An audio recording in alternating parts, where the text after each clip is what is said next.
우리 문제풀이 시간입니다. 우리 교재가 2개입니다.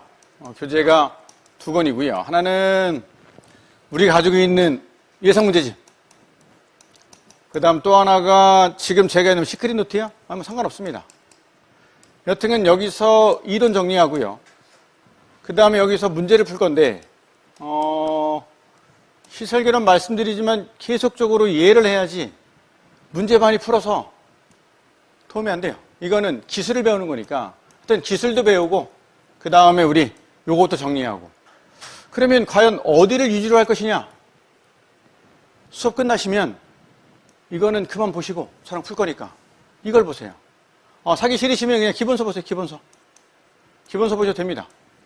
대신에 기본서에 없는 내용을 지금 여기다가 많이 넣어놨으니까 여기 있는 내용을 이쪽으로 좀 옮기시는 것도 좋을 것 같아요. 하기 싫으시면.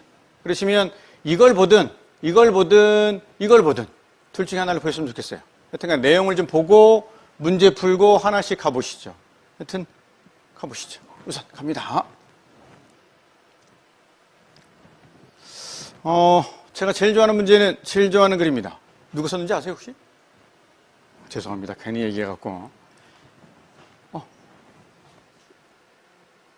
이건가요? 데카르트 얘기입니다. 나는 생각한다.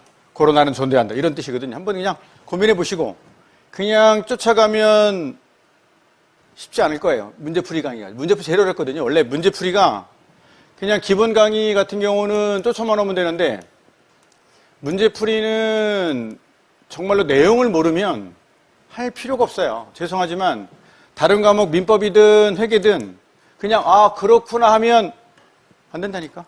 이제는 실력점검 좀 보죠. 실력점검. 공부 많이 하시고 한번 가보시죠. 칠판 좋습니다. 가보자. 구조부터 합니다. 제일 먼저 하면 모든 책에 있는 게 하중이죠. 그래서 하중을 우리가 뭐라 부릅니까? 시험에 이렇게 나오죠. 외력이라고 나옵니다.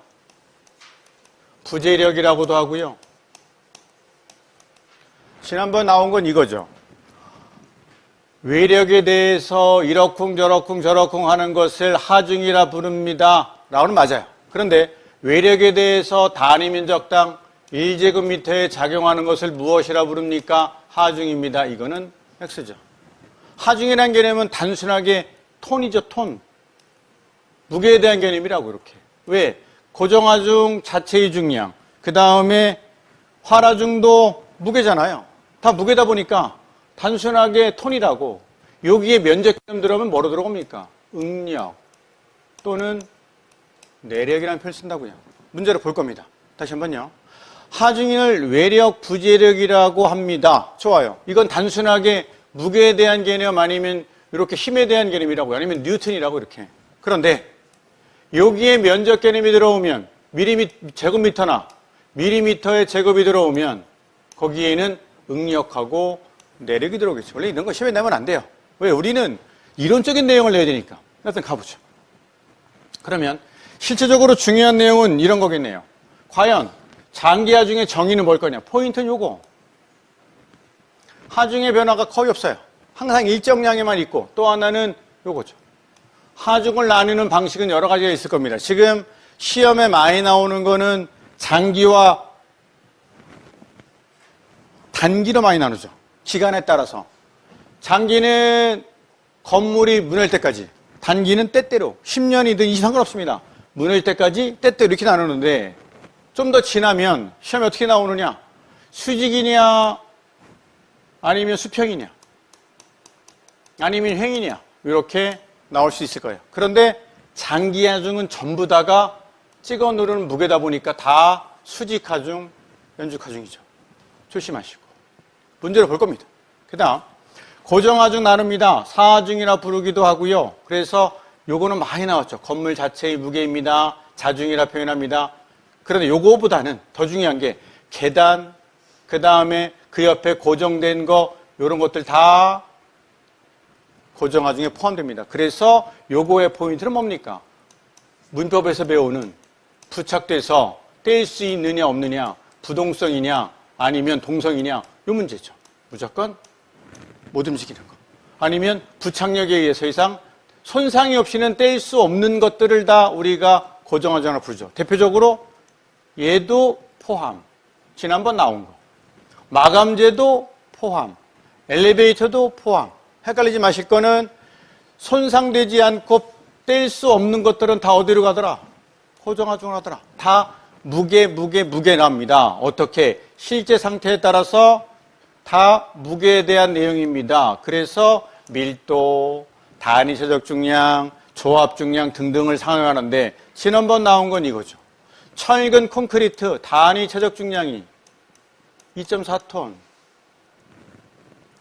일반 보통 콘크리트가 2.3톤. 차례 오신다니까? 시멘트가 1.5톤 차례 오신다니까? 근데 이게 과연 언제 나올 거냐 이거죠. 예전에 한번 나올 때는 대놓고 물어봤는데 앞으로 물어볼 때는 어디로 갈 거냐면 적산으로 가겠죠. 왜? 1세제곱미터 있는데 10세제곱미터면 몇 톤입니까? 24톤이요. 이렇게 물어보는 거예요. 우선 기본적으로 보시고 야 뒤에 이런 내용이 없을까? 있어요. 걱정하지 마시고. 중요한 건 지금 고정하중의 정의니까. 그 다음 고정하중, 상하중에 나올 만한 내용은 요 세 개가 전부입니다. 나올 거 없어요. 그 다음이 환하중, 적재하중. 지금은 다 이제는 환하중이라는 표현을 많이 쓰죠. 하지만 출제연불이 옛날 뿐이면 이렇게 나올 수도 있으니까. 그러면서 건물이나 다른 구조물의 사용 조명입니다. 잊지 마실 건 이게 가장 큰 포인트였을 거고 예전 시험에는 사람 가구인데 여기겠죠. 뭐 시험에 나올 거. 이동 칸막이. 그 다음 창고의 저작물, 설비, 기계 여기서 조심하시고 요놈과 요놈은 다릅니다. 요거는 그냥 떼면 되고 손상 없이 이동 가능한 문제고 얘는 어떻게 손상이 가는 거니까. 그래서 여기서 포인트는 이동이 가능하냐 안 가능하냐 이 문제겠죠. 특히 손상이 있느냐 없느냐, 손상이 없이 뗄 수 있는 이런 것들은 다 활화중이죠. 조심하시고. 그 다음에 요것도 마찬가지. 교량의 사장도 마찬가지로 요거는 활화중입니다. 요게 그럼 어디 내용이냐? 요거는 시방서에 있는 내용이에요. 제가 만든 것도 아니고. 시방 내용 요거고. 2번은 모든 수험생이 합니다. 왜? 시험에 3번 나왔다고. 주거용이냐 아니면 공동주택 발코니냐 누가 더 높습니까? 당연히 얘가 더 크지요. 크지요. 왜? 생각을 해보세요. 사람이 이렇게 여기서 이렇게 있는데 여기 발코니에 사람이 있고 여기에 사람이 있어요. 어디에 더 큰 하중을 줘야 될까요? 여기다 줘야 되겠지. 왜? 여기가 잘 무너질 거니까. 그 내용이 요거라고. 최대 하중을 적용하세요. 하중은 당신이 무너질 거를 대비해서 똑같은 사람이 1톤에 100kg 할까요? 100kg. 여기 100kg이 작용한다 하더라도 여기가 더 무너질 염려가 많으니까 여기에 더 큰 하중을 준다고 가정하고 하세요. 그 내용이 요거예요. 요거예요. 그래서 거실보다 얘가 더 큽니다. 말을 바꾸면 얘가 더 작습니다. 그 다음 시험 나온 게 요거죠. 그러면 가장 작은 곳이 어딘데?